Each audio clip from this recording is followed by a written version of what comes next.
some would in the Ummah might consider the whole gathering of celebrating the birthday of Rasulullah ﷺ as a bid'ah. Perhaps if you can just, Shaykh, enlighten inshallah and speak about the whole issue of celebrating the birthday of Rasulullah ﷺ, and maybe in general just give a definition of bid'ah. Jazakumullah khair. Assalamu alaikum wa rahmatullah. When Nabi al-A'zam sallallahu alayhi wa sallam was, the problem with these people is, or some of these understandings, is that they say you cannot assign a specific day. But there's two things here, fiqhi speaking. Maqsad and wasila. The maqsad of celebration or being happy, that's mandated in the Quran. And anyone who is not happy for the birth of Rasulullah ﷺ is not Muslim. That's the maqsad. Bismillah ar-Rahman ar-Rahim. قُلْ بِفَضْلِ اللَّهِ وَبِرَحْمَتِهِ فَبِذَلِكَ فَلْيَفْرَحُوا.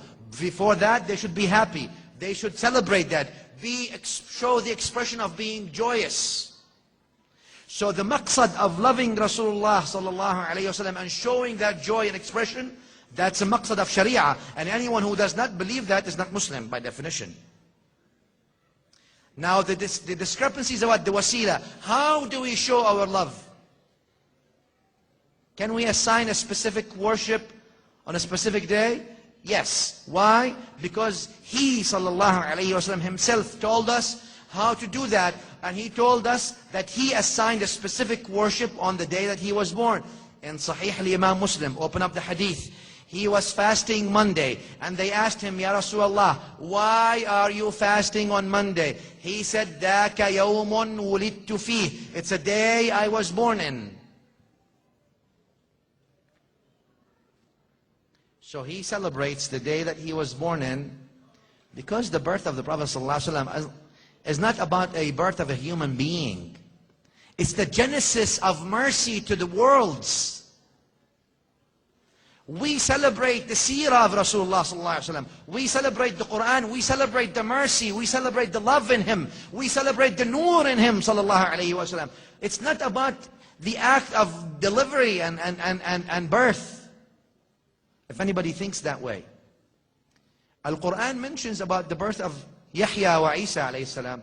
وَالسَّلَامُ عَلَيَّ يَوْمَ وُلِدْتُ. Al-Quran says that day, Isa alayhi salam, or Yahya says, Salamu alayhi, وَالسَّلَامُ عَلَيْهِ يَوْمَ وُلِدْ. Another ayah. Peace on him the day he was born. Al-Quran mentions the day that Isa alayhi salam and Yahya were born, that day, and Al-Quran mentions the peace of Allah is on them the day they were born. In other words, if the day that Isa alayhi salam and Yahya alayhi salam, both of them are prophets, are worthless and insignificant, then why would they be in the book of Allah being read till the day of judgment? So there's significance to them. If that is the birth of Yahya and Isa, then what about the birth of the master of Yahya and Isa, alayhim jami'uhum afdalus salah wa azka salam? So, I'm not saying that people ought to celebrate and be happy specifically in this way, or in any other specific way. But show and express your love to Rasulullah sallallahu alaihi wasallam and the day of his birth. By doing it fast. You want to fast? Fast. Akhi, go ahead, fast. You want to do zakah on that day. You want to gather people and talk to them about the Prophet ﷺ and their seerah, that's a beautiful thing. You can do all these things, for there is no prohibition in the Sharia to say that you cannot do something like this. That's about the wasila. But the maqsad is fard. The initial point, that the expression and the joy for the birth of the Prophet ﷺ, that's a fard on everyone. That's a part of your iman. And people, if they don't have that, there's no iman.